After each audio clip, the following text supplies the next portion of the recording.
All right, guys, well, welcome to Module 3. You can see here that the title is To Fight Well, so we're just going to jump into that. You might be curious about that title. You may think that one of the functions or one of the goals of relationships is to not fight, but I will offer actually how supportive and how beneficial fights can be if we're doing them well. Both the way that we fight as well as the way that we repair, and how many benefits and opportunities we can find in that. So let's get going on the outline of this module. We are going to be discussing why intensity is a problem in a relationship, and the idea that basically how you handle intensity will define the level of satisfaction and longevity of your relationship, and how important that is to consider. We'll also be discovering the patterns in your fights, which is an incredible opportunity, right? Because if we just handle one item of content at a time, dealing with this fight and dealing with this fight and dealing with them as if they're separate events, we kind of just chase a game of whack-a-mole, looking at different symptoms as they pop up rather than seeing it as an entire system and attempting to understand what is going on underneath. So if we are always chasing the what of the fight, what are we talking about, what are the facts, who's right, then we end up missing out on the why. And so that's what we will be working on, discovering the why when it comes to your fights and opening up a lot of opportunities in that way. Also, the last piece is how to not get tanked by your partner's discomfort. We talked about how your partner's discomfort may impact you, and we will be working on how do you stay steady even if your partner is uncomfortable.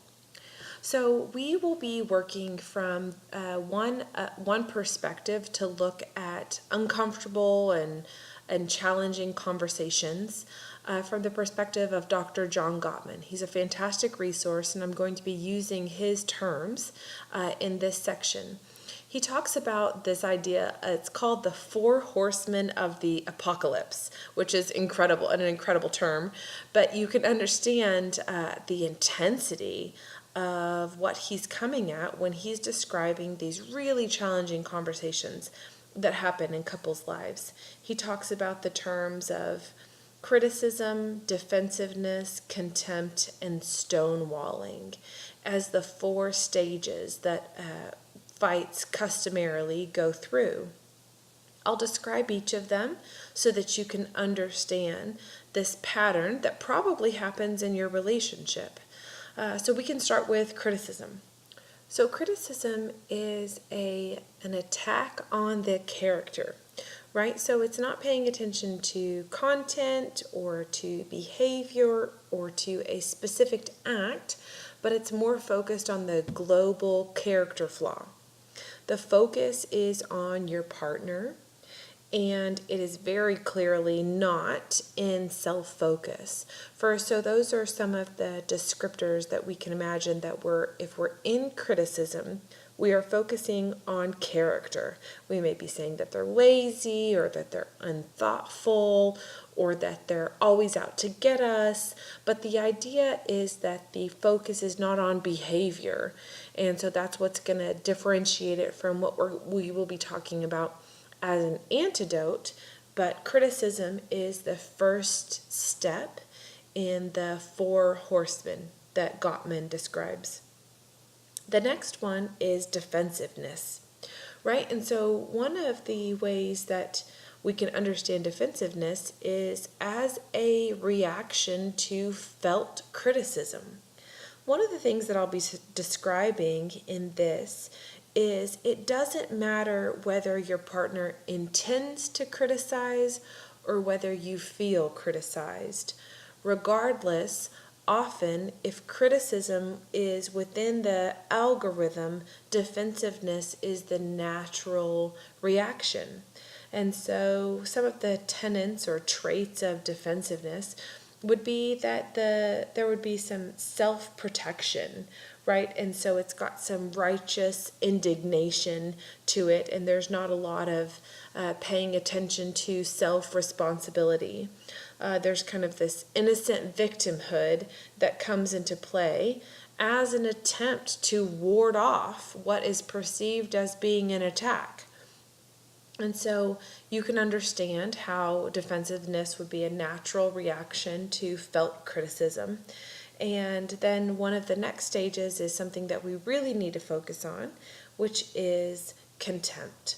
A side note here, Dr. John Gottman actually puts these in a slightly different order, but as my experience with couples, I have switched them up a bit to show them to go in this order. So if you look at his resources, you may see a little bit different order, but that's okay. The information is all the same. So this next item of contempt is so important to pay attention to. So it has this tone of moral superiority, right? It comes from statements that reflect that superiority. There may be some sarcasm, some cynicism, maybe even name calling, eye rolling, hostile humor. It tends to have the function of being destructive as well as defeating, which is a really important thing to pay attention to. Okay. So, we're only a few minutes in, but if you've gotten tired, perk your ears up. I want you to pay attention to this. According to Dr. John Gottman's research, contempt is the greatest predicting factor of divorce. When contempt starts showing up in conversations, the likelihood of divorce skyrockets. So we want to be paying a lot of attention to this trait of contempt. The next stage with the four horsemen, the patterns of these fights is stonewalling, right? And so that may look like withdrawal. Someone's kind of totally pulling themselves back from a conflict discussion, and they can no longer respond to their partner. That may be after someone is feeling really flooded, and so then they get really emotionally overwhelmed and they shut down, they stop talking, they maybe disengage, walk out of the room. It comes naturally after a release of cortisol and adrenaline, right? These stress hormones. It's a part of this fight or flight response that we described in the last module, but it's just a kind of a complete shutdown and stops the conversation. This stonewalling can last for minutes, it can last for hours, it can even last for days for some people. So it's a really important stage to be paying attention to. So here I reflect on one of our life goals is to eliminate contempt and stay married. So that's what we're going to be working on is so that's the way fights work in general. They go through these stages, but what are some other ways that we can approach difficult conversations that need to happen between us and our partners? So I'll be describing now what are some of the antidotes. So for each stage that Gottman describes, I will be describing a correlating antidote. So I'll describe 4 different stages, but from the perspective of antidotes. And so the antidotes are here as you see, complain, don't blame, take responsibility, create a culture of appreciation, and working on your self-soothing, right? Learning how to take a break. Within the complain, don't blame, there's another way people describe it. It's called the gentle startup. In contrast to harsh startup, people will often describe a fight just came out of nowhere. That's called harsh startup. And so a really great antidote to that is complain, don't blame. Right? So really important things to consider in this are, what do I feel and what do I need? Really difficult things. If you really consider how vulnerable and how valuable these questions are to ask, you can understand how these could change the course of the conversation. In each of these, I'm going to describe what's an example of criticism or what's an example of the unhealthy pattern and what's an example of the antidote. Here's an example of criticism, meaning focusing on character. You always talk about yourself. Why are you always so selfish? Right? You can see the character focus there. And the antidote is to, one, talk about yourself as well as to talk about behavior. I'm feeling left out of our talk tonight and I need to vent. Can we please talk about my day?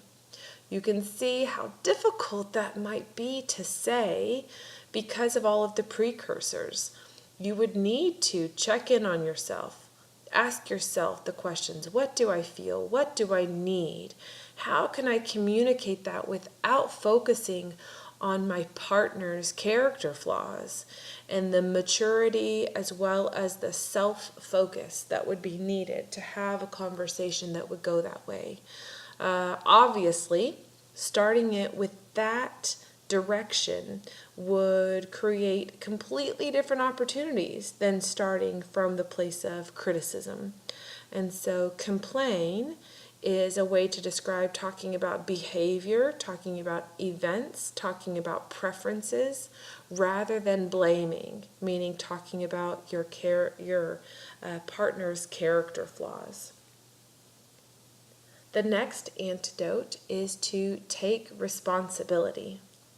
So by taking responsibility for the part of the conflict that belongs to us, we are able to offer less energy, offer less intensity, offer less reactivity to the challenge that's going on between the two of us, thereby decreasing the likelihood of the challenging conversation from escalating.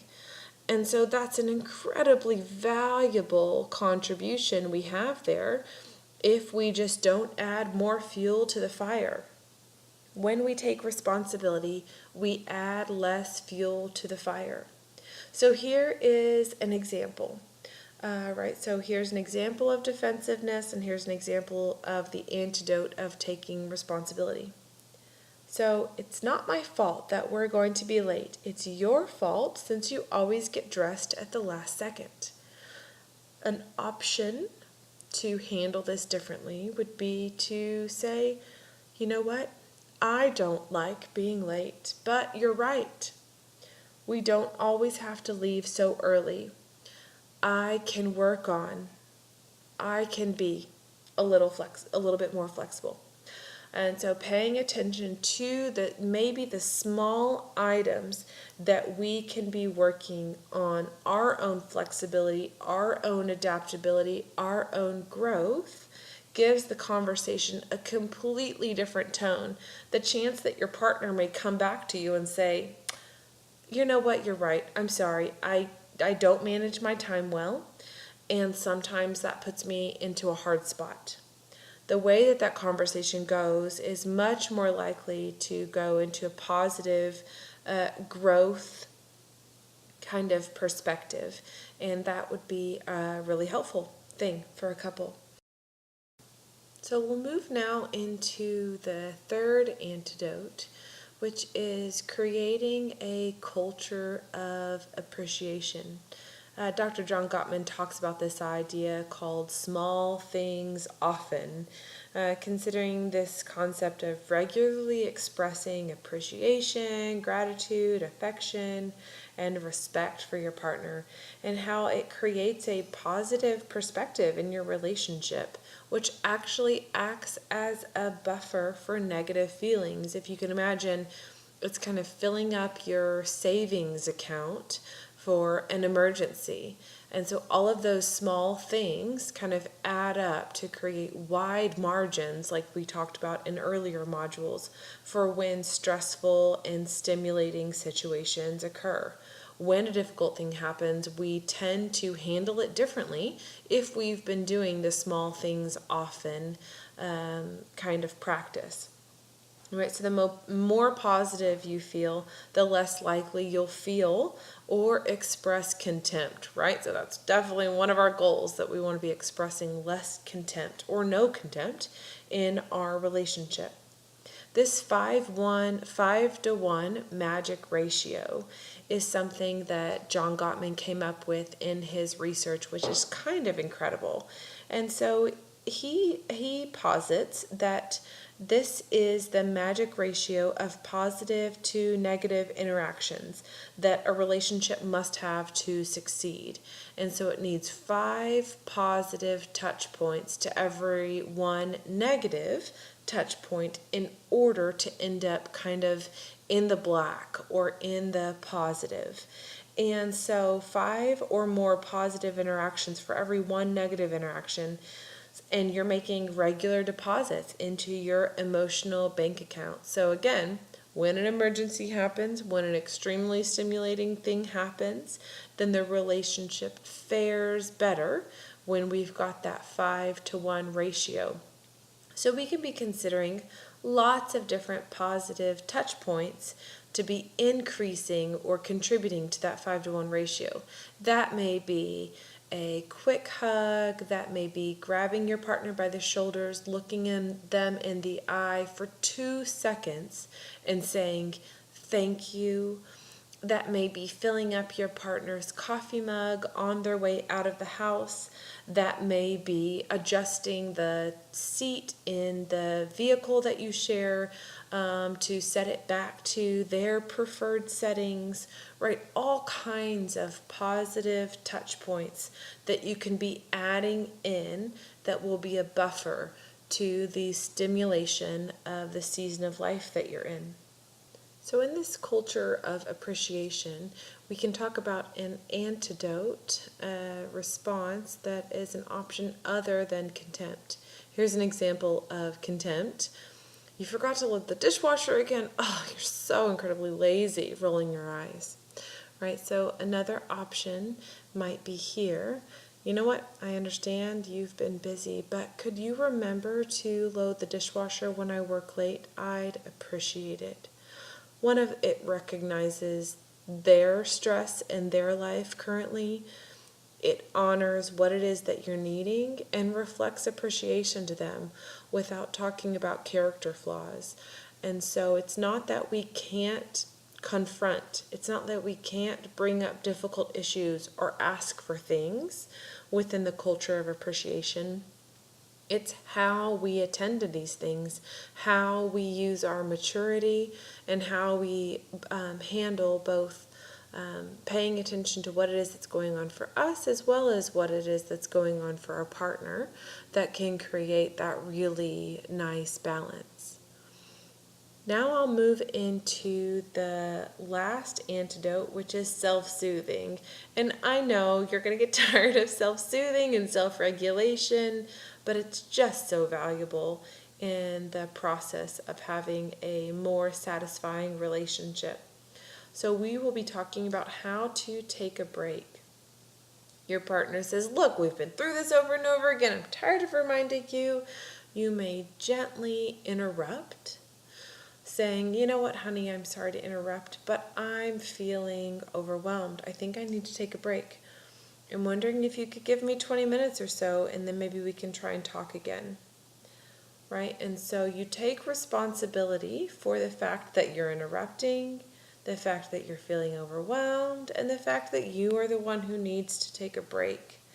It gives your partner the opportunity to kind of click out of that fight conflict stance and allows them to consider a more productive route, which can be so valuable. The maturity that's needed for that type of response is really high, as well as the maturity that's needed to recognize that people need to take a break. So what you do during this self-soothing period is incredibly important. If you just step right back into rehashing the fight and figuring out how you're going to kind of create your stance in order on the battlefield to win, then that won't go so well. But if you do these steps instead, it may be more helpful, right? So you stop the conversation. While you are turning yourself away from that conversation, you work to distract yourself from fighting in your head, right? Because we know that if you are recounting the fight, that often you're experiencing very similar hormonal shifts, the cortisol, the adrenaline, as if the fight was actually happening. So we want to be distracting from recounting the fight. Calming yourself down using your excellent self-regulation tools that you've been working on, and then checking in with yourself so that you can decide when can you return to the conversation. Is that in 20 minutes, or is that the next morning? Is that the next day after work? Is that the next day after the kids are down? That's a really important thing to consider, is when is a good time to return to the conversation after you've checked in with yourself. And so this kind of self-soothing, taking a break option is a fantastic antidote to the challenging, contemptuous kinds of conversations that can happen that can really create destruction in a relationship. We can now, we've arrived at the end of this module. It's been short. You've got one more within this that you can attend to, but you've got some homework that's going to encompass both of these lessons. But you can have a look at it. We're going to be talking about what are the four horsemen and how can you manage that really important one of contempt. When does it show up? Talking about how do we complain without blaming? How do we focus on behavior, not on character flaws, as well as preparing to take breaks, which is a really important item. So as you work on your homework, you can start this homework as well as jump right into the next lesson within this module, and you can round that out. All right, see you later, guys.